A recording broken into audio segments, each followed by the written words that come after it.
Welcome back to The Blitz here on 89.5 FM, KZCT, OSCAT Radio in Vallejo. Timmy Fitz bringing you The Blitz. Got my guy Stephen Babb here with me still.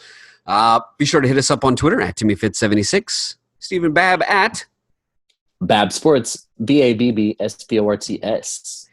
So we're going to talk about what's in a name right now, Stephen. What is in a name? There's right now a little stir about the name that's attached to baseball MVP awards, AL and AL. That is the Kennesaw Mountain Landis MVP award. When I went to Albert Pujols' restaurant, when he had a restaurant in St. Louis, back when he was still a Cardinal, I went there, and either replicas or versions of it, of his MVP awards, plural, are on display in his restaurant. Big Kennesaw Mountain Landis written right on it. I still have photos of it. And there has been some thought, even from white players, from black players, Latinos, who aren't necessarily comfortable with that guy's name on the trophy. Because while he was brought in as commissioner in the 19 teens and into the 20s to be kind of heavy-handed about gambling, he's the guy who came down heavy on the Black Sox, which we're realizing, okay, maybe he didn't quite need to be so heavy-handed about. Maybe White Shoes didn't deserve the heavy-handedness that some of the other guys got. Even that Bring has back some Shoeless Joe, pardon me, not White Shoes, not Billy White Shoes, but Shoeless Joe Jackson maybe didn't deserve the heat he took for that. He was maybe a scapegoat. Kennesaw Mountain Landis also played a big part in baseball remaining segregated until Jackie got there in the 40s with the Dodgers so people are wondering, even Steve Carlton's kind of like Steve Carlton, I'm not really comfortable with his name on there. Okay. Other African-American stars are certainly less comfortable with his name being on it. Latino stars certainly as well. So in that, it's not just complaining about that name being on it, but solutions trying to be found, right? Like, okay, well, we have our Hank Aaron Award for a most outstanding offensive player. The Cy Young goes to the top pitcher. He's got this racist history. Sorry. I had some racist stuck in my throat there. I had to let that out. Sorry. So he's got his own issues. So maybe that one's the next one to tackle. Cy Young. What do we do with Cy Young? So should this maybe be called the Pedro? Bob Gibson? Should it be the Pedro? Yeah. So that brings to what do we do with the MVP award as far as attaching a name to it? It's minor. I love a name that's out there that has one MVP. He's also the home run king. And why don't we just call it the Barry Bonds? And see, that's the thing. If you're like, well, because the first thing you think of, well, who's won the most? Oh, Barry Bonds. Yeah. Oh. Maybe not that guy. On the list? Why not that guy? Okay, so a couple of them he won in the Balco era. But that's not to get sidetracked, but and I'm not people know I'm not even a Giants guy. That's your job on this show. The dude was winning MVPs back when he was a 40-40 guy. You could take away what's supposed to be the Balco era of his career and still see a Hall of Famer in there. You know what I'm saying? Still MVP. Yeah. There's still all these MVPs. There's still 5 of them, which would be the record still if you took away a couple of them in the Balco 70 home run era. Yeah, and it's one of those things where, okay, so we'll have renowned racists have their name on trophies, but you don't want a guy that actually had a Hall of Fame career before steroids have his name on it. Why? Yeah. And nonetheless, he may have used steroids. And he's still just a product of his era. We talked about it last show, talking about he's sitting there watching McGuire and Sosa go off like, man, I'm better than both these two dudes. And I better get whatever they're on, and I'll hit 70 of them too. Because he really was. He was the most complete player of the era. It's him and Griffey. Yep. And that's it. That's it. That's really all you Anyway. And Griffey doesn't have those MVP trophies lined up. Not to the same extent. Right. And not to the same extent. Yeah. And so that's the thing. If you're like, oh, hey, they should find a trophy to name after Kobe. Yeah, that makes sense. Maybe something for Finals MVP. Although boy, number 8 Kobe or number the Chief, 24 yeah. Kobe. There's maybe something. Maybe the scoring title goes at something. I get that. That makes sense. Yeah, name something after Kobe. Why not? And you're like, so in that process, you're thinking, oh, you don't want Kennesaw Mountain Landis anymore. Okay, I totally get that. Let's. Who's got the most MVPs? Barry Bonds. And then everybody gets scared of using that. Just what's more detrimental to legitimacy, to character, to somebody racist, who had a hand in keeping segregation in baseball what it was, or somebody who thought, well, I mean, if they're not testing for this, I guess I'll, what I'm saying? Like, we get into these fine moral lines,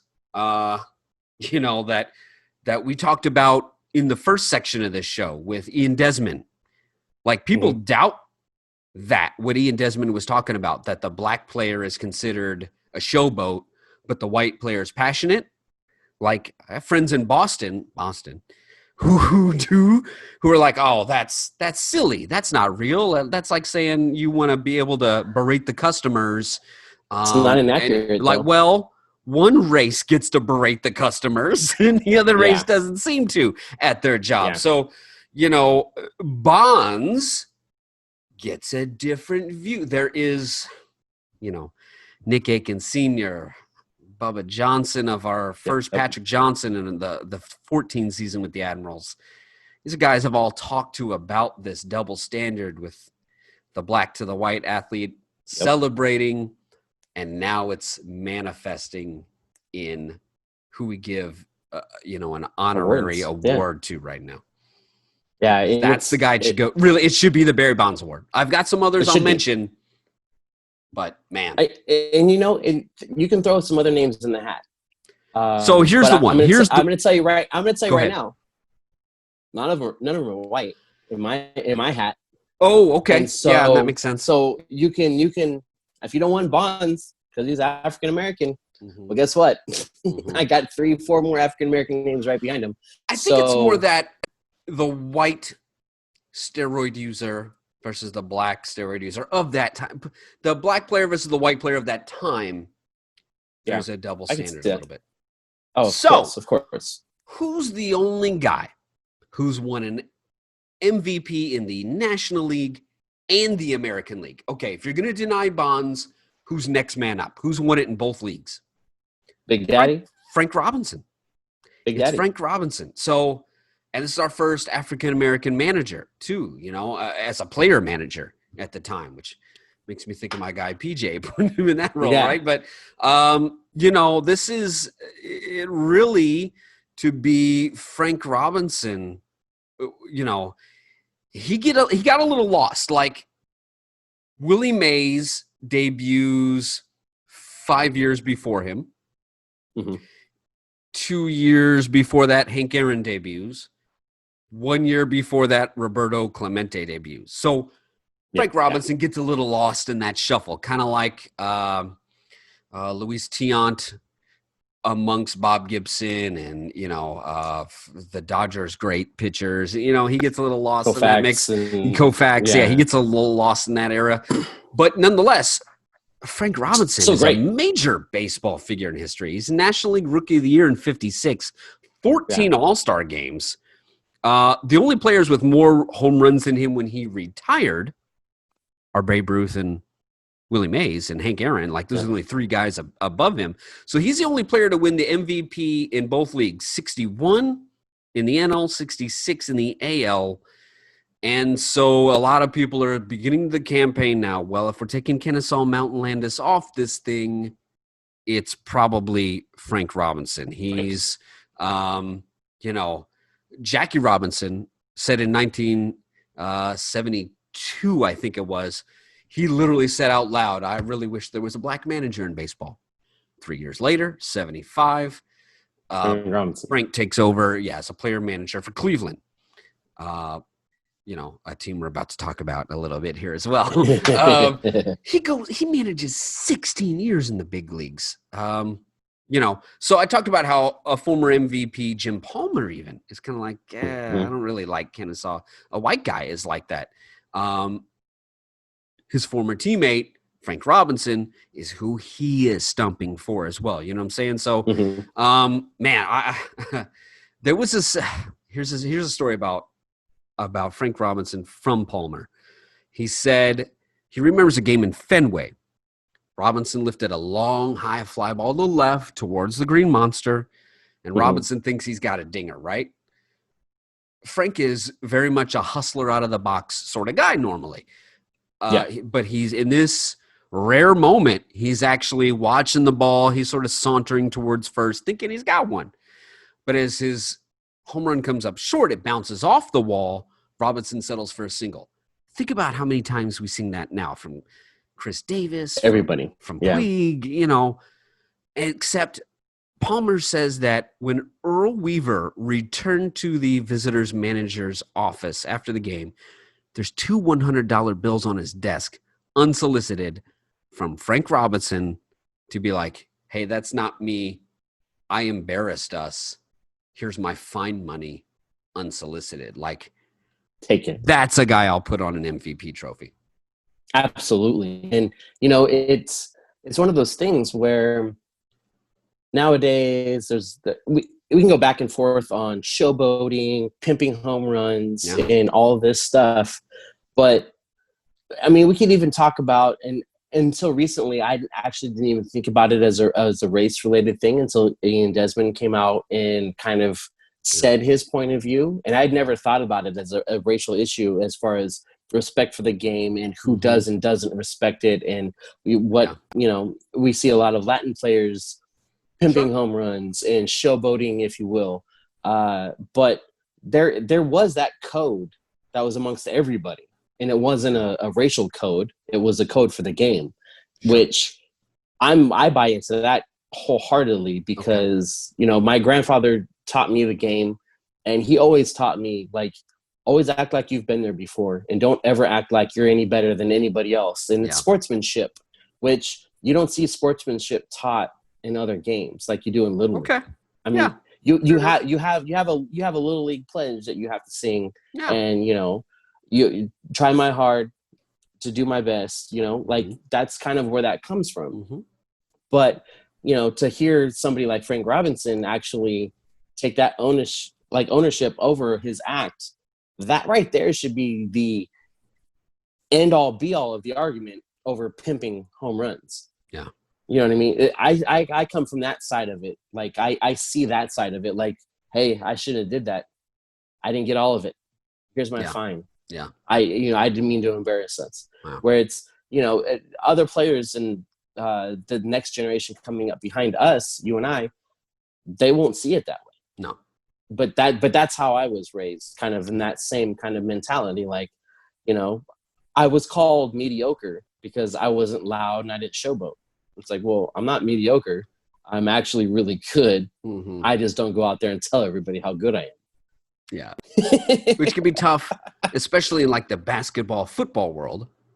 Yeah. Whereas baseball had this to market yourself. Old school reverence underneath it that unfortunately has mutated into something with a racial bias, sadly. We mentioned the Cleveland Indians. Yes. As sort of a spill-off of what's happening to the Washington Redskins right now, which we'll talk about. The Cleveland Indians are finding themselves caught up in it too. FedEx Field is where the Redskins play, right? That's a huge sponsor who pays several $100 million a year for naming rights at the stadium the Redskins play in. And they've had enough. And now this is what it's going to take. It's going to take corporate dollars drying up for these entities to realize how offensive their operations are. So the Cleveland Indians are finding themselves on that. We're going to talk about the Redskins in a second because we've talked about them before on this show. We'll push them aside for a second. Plus, we're a little bit more pro baseball on this show than some others. So let's talk about the Cleveland Indians, shall we, Stephen? In 1897, the Cleveland Spiders featured a thrilling Native American outfielder named Louis Sockalexis. This is coming from Poznansky grew up an Indians fan. Joe Poznansky in the Cleveland. He's covered the Royals as well. A five-tool talent was Sockalexis. Such a curiosity as a Native American that people began informally calling the team the Cleveland Indians. The man who said there are no good Indians but dead Indians, or words to that effect, the Sporting Life wrote in an article about them, surely never saw Luis Sockalexis. Like, that's a whole lot of racism already right there, right? So that, as Poznansky says, that sentence should give you an idea how people felt about Sockalexis and calling the team the Indians. It certainly was not out of respect for Native Americans. There was no respect for Native Americans in 1897. That didn't exist, right? At all. So the nickname mostly freed up fans to do war whoops and to dress up in Indian garb. Imagine that. Mostly just to stop calling the team the Spiders, which a lot of people hated. So Sockalexis was, in fact, according to Poznansky, a desperately sad story. He was extremely talented, but his career was very brief. He was an alcoholic, and no matter how hard he tried, he could not break free of the disease. In 1899, I've talked about this on an Admirals broadcast before when talking about the travel team of the Pacific Association. The 1899 Spiders, the worst team ever called Major League, had no choice to release him when he was dealing with his issues involving alcoholism. And the coverage of his rapid decline, as Poznansky put it, was as nuanced as you might expect. A quote from a reporter: Sockalexis was no better and no worse than his people. He made a spectacle of himself. The white man laughed at him and then kicked him aside. With the quickness gone from his brain and the fleetness from his limbs, Sockalexis was only one more drunk Indian. Wow. Yeah. So at this time, nobody's calling the team the Cleveland Indians anymore. Okay. No. So the Cleveland baseball team changes their names repeatedly in these early years. They go from official and unofficial names: the Infants, the Spiders, the Blues, the Broncos, the Exiles, the Cast-Offs, the Misfits. See a pattern here. Yeah. That I would actually name the Cleveland Indians, especially the ones in the movie Major League. Exiles, Cast-Off, Misfits. Yeah. Yeah. The Molly Maguires and the Naps, the last of those after a great player named Nap La Jolla. So sports writers from the 4 Cleveland newspapers back then were hurriedly brought together by the organization in January of 1915, tasked with changing the name, choosing a new name. Like, the organization had enough and just handed it over to the sports writers, which they did not like. The sports writers were not into this. They're like, really? You're giving this to us? Yeah. So apparently the original idea the sports writers came up with was Black Sox.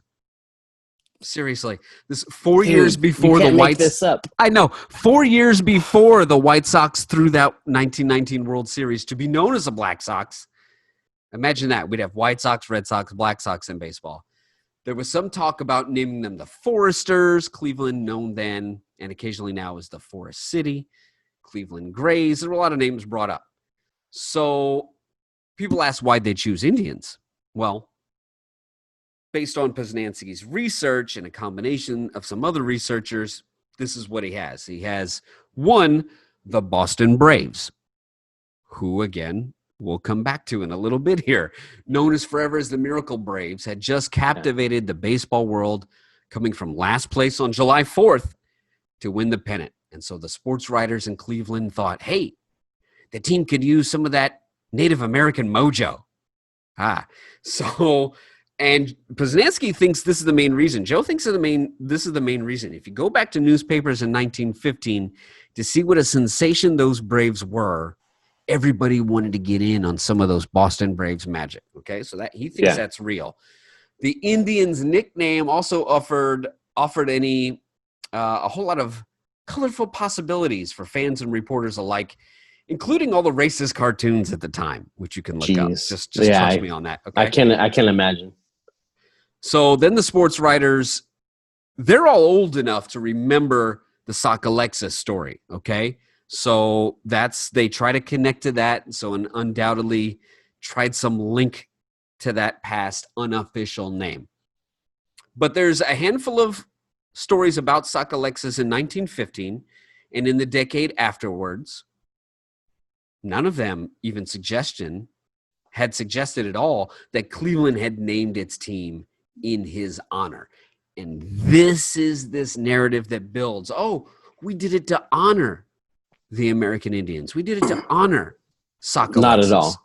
Not at all. So there's this old article mentioning him and the team being referred to as the Indians in their past. But it turns out it's written by just an old-time Cleveland fan in the Cleveland Plain Dealer in this time, desperately trying to play this theme that Cleveland teams were paying tribute to a glorious past. But nobody really connected the Indians' nickname to Sock Alexis for the next 30 years or so. Wow. Then a sports writer named Franklin Lewis wrote a book called The Cleveland Indians, and he pushes this dubious story that the team was named after Sock Alexis, that their name was meant to honor Native Americans. So this quickly becomes this universal story, one that's written again and again and again, according to Poznansky, an uplifting version of the story for sure. You know what I'm saying? To change history as they could. And then, it's right then, is when Cleveland takes on Chief Wahoo. Oh, yeah. That mascot, okay? So Poznansky asks, has the nickname paid respect to Sock Alexis and the Native Americans? No. Has the Indians' name really paid tribute? Has the exorable Chief Wahoo lifted anyone's respect for Native Americans? Nope. No. Have the countless references to war and weapons of genocide raised people's consciousness to the Native American plight? And again, a big no, right? So people will say the Cleveland Indians name doesn't hurt anybody and that it's a travesty how people have to stop using that and have to stop saying Merry Christmas, Stephen. Like these things get tied together. And Poznansky says, I've not tried to explore how someone could hold both those opinions at the same time. No, you can't. But I do think about it, he says. So he says, the only question left is how willingly teams will make the change. It took a massive advertiser, stadium advertiser. Money, to get the Redskins to review their name. And it took Washington's review to get Cleveland to finally begin the process of changing its name. Now they've tried to use Chief Wahoo less. They've tried to use the block letter C, right? Yeah. In their logos. Like they've tried to dial that a little bit. So we don't quite know how this transformation will look like. But hopefully, Poznansky says we know how it'll end. He's like, I got plenty of Cleveland baseball names to use. It could be the Buckeyes. Right? After the Negro League teams, and of course Ohio which would State. Be good. And Ohio State. That's real. Go back to calling them the Spiders for all we care. Yeah. You know, like call them the Commodores, the Rockers. Yeah, the Commodores. Right? Like think about the Rock and Roll Hall of Fame. I'm a firm believer that Cleveland does not deserve professional sports as a city. So wipe yourself off the map, Cleveland. I mean, call yourself the Drew Careys. I don't care. Mm-hmm. Okay, I digress. I'm going off on a tangent. That's okay. Cleveland. I've been to Ohio. I've been to your fair city. You don't deserve anything.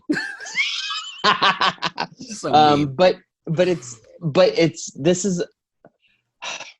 really think that hopefully this brings about actual change. You know what I mean?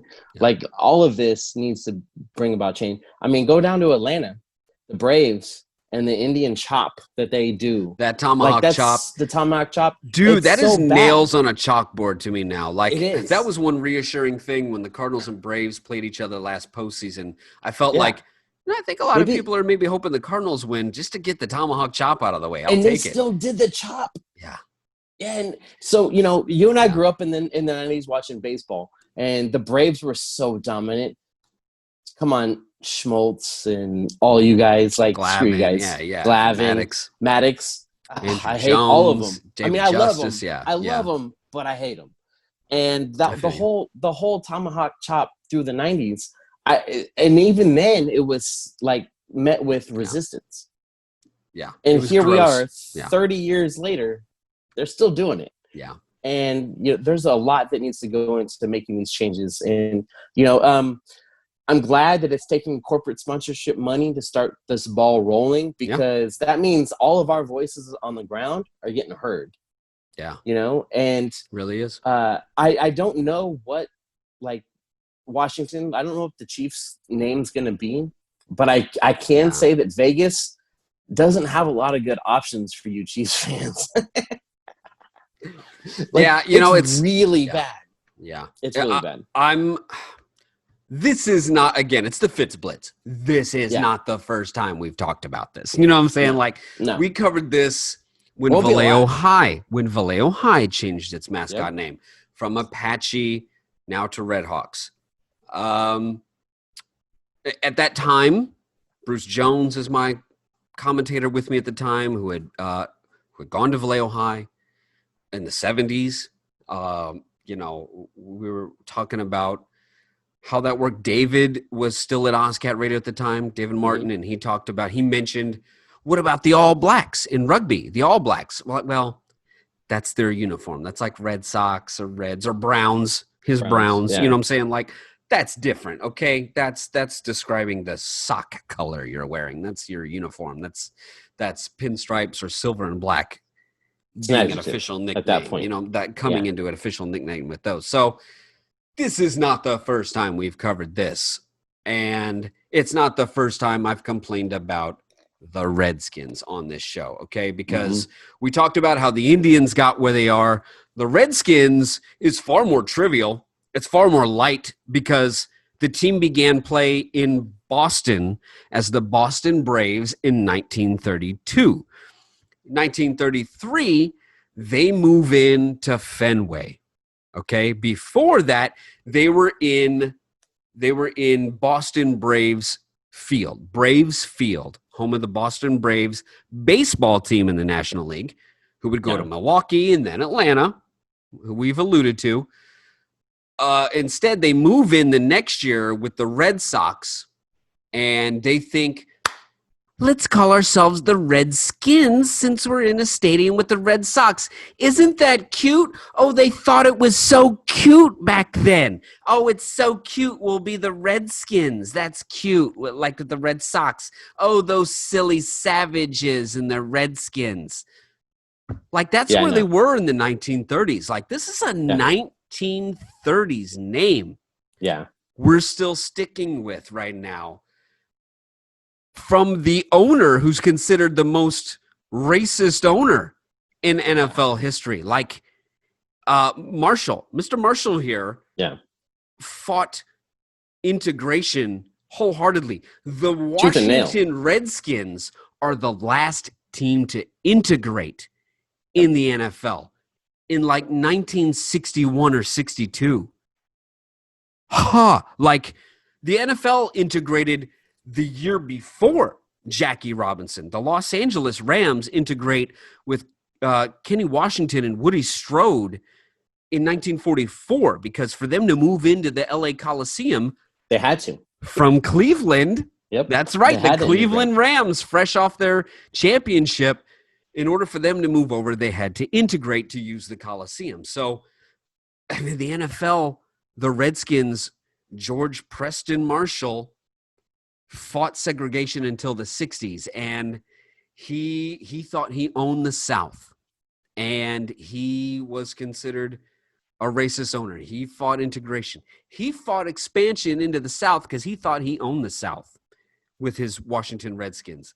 So the Dallas Cowboys exist a year earlier than they were supposed to, because the first owner of the Cowboys buys the rights to the Washington Redskins fight song.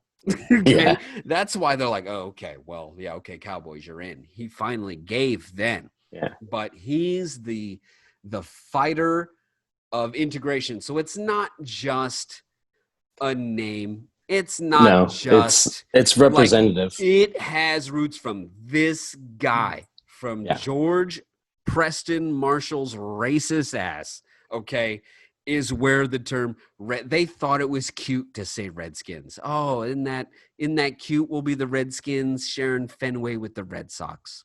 Yeah. And its time has come. Thank you, FedEx, for bringing us here. It took, Right? and that's what it's going to take.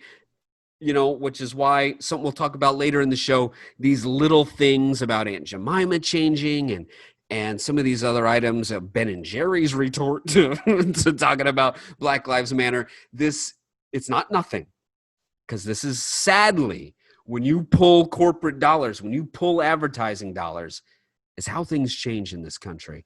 Yep. And it's time for the Redskins and the Indians to change. That's right. Money talks. Yep. And we all know what walks. Mm-hmm. Thank you, FCC, for censoring me. Now, all you guys here's some other know. ones that need to jump in. Kansas City Chiefs.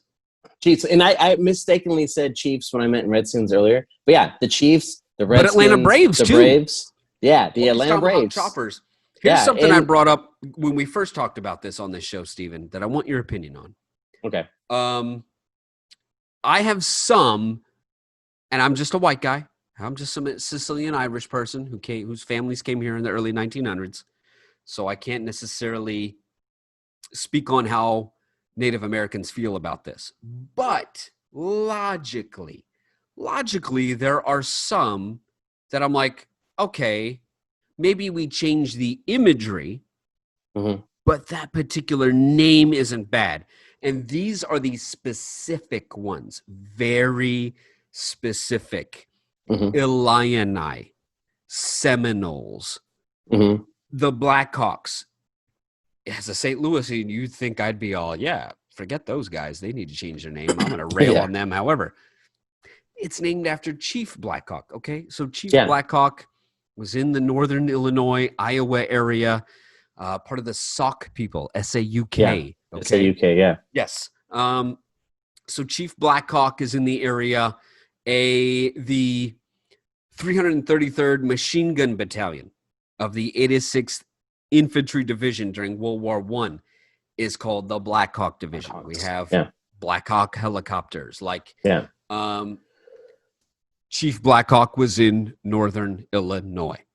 Okay, he's somebody who existed. And I get there's this fine line of, well, you know what? We don't like our people, for Native Americans, to be constantly portrayed in only our battle sense, only our warriors is our only image. Like, people say, oh, well, not every white person's a Packer or a cowboy or a 49er. Yeah.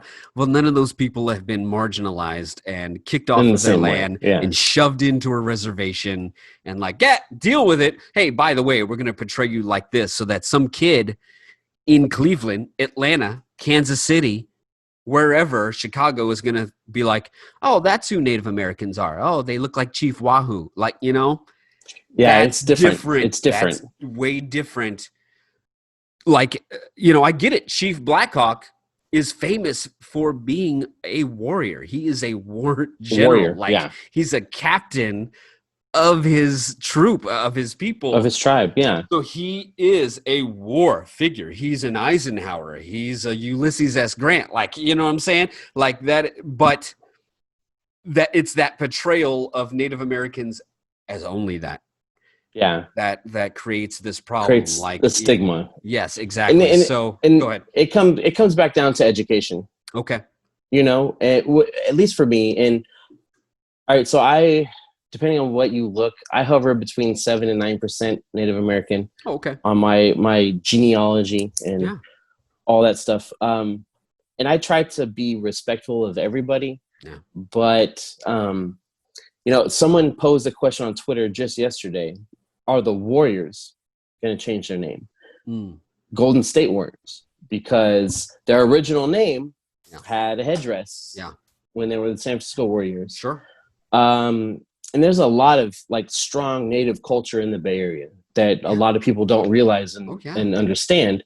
And there were so many native tribes here that, are still celebrated in kind of the ways that, the Ohlone, even the Wapo up here in Napa, like Yeah. Napa High were the Indians when I was in high school. Yeah. And now they're the Grizzlies.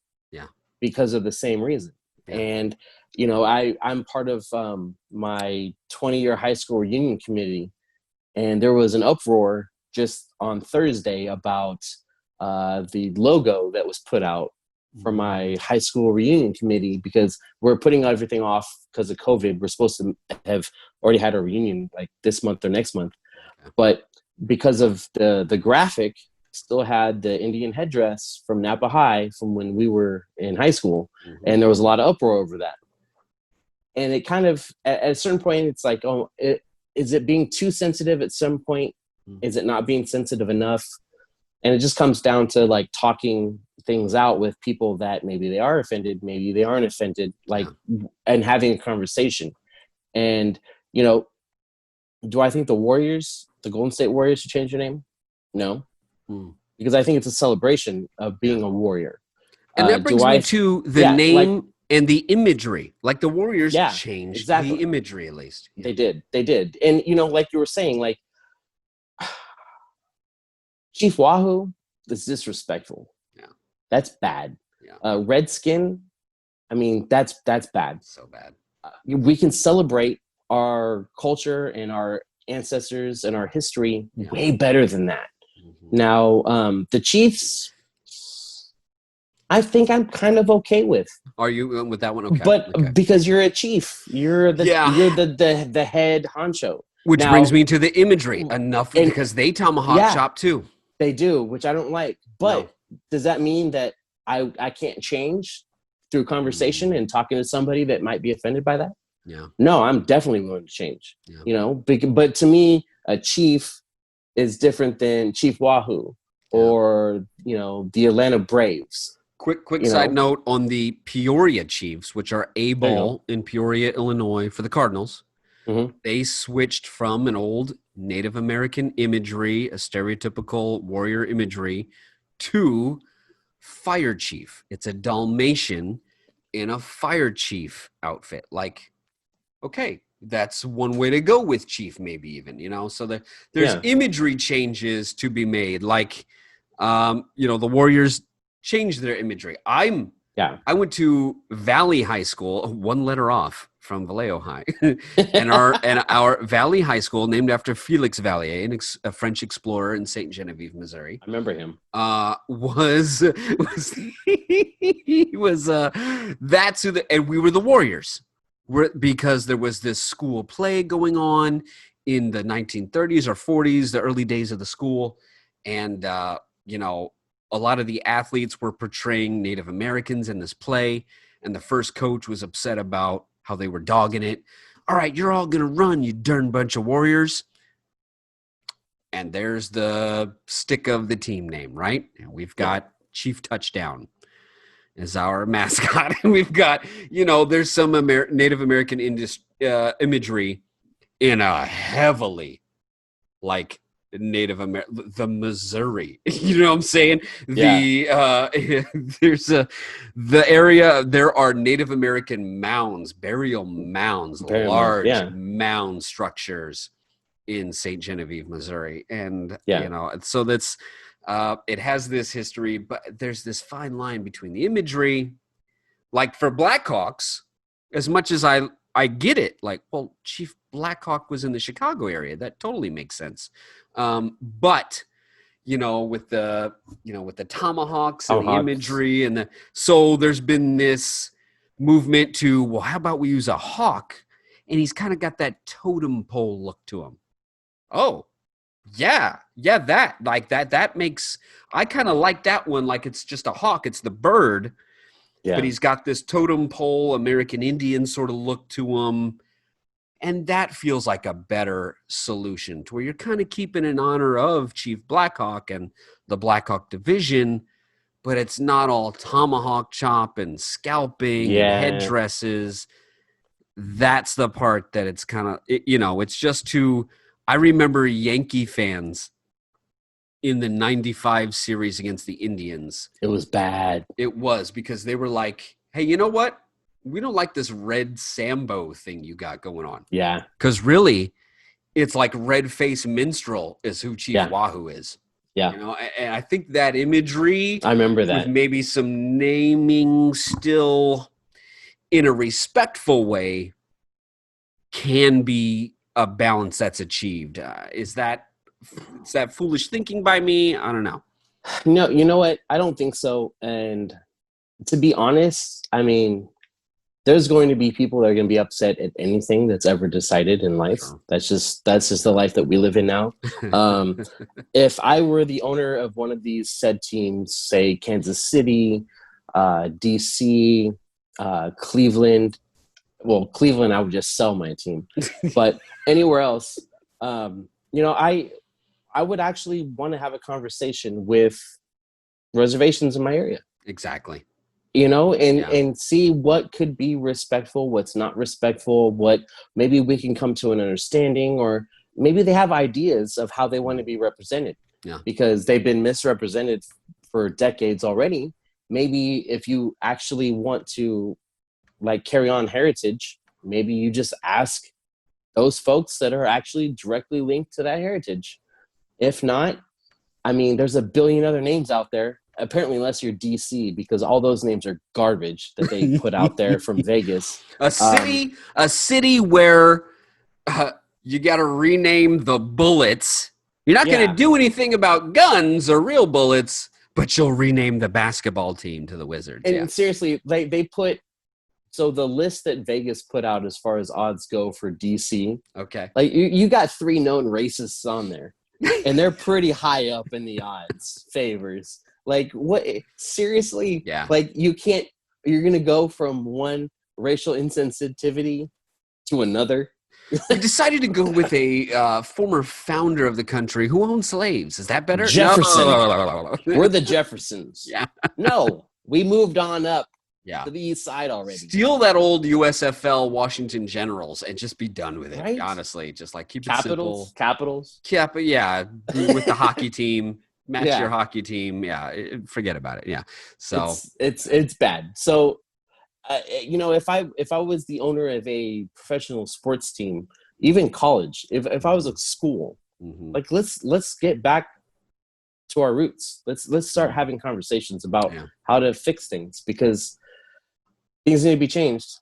Let's fix them. Like now is the absolute time to do it. Yeah. Because even now you can mess up, but it's still, if you're trying to fix it, you get a mulligan now. Maybe get somewhere. Yeah. The first version. Don't rely on your first draft.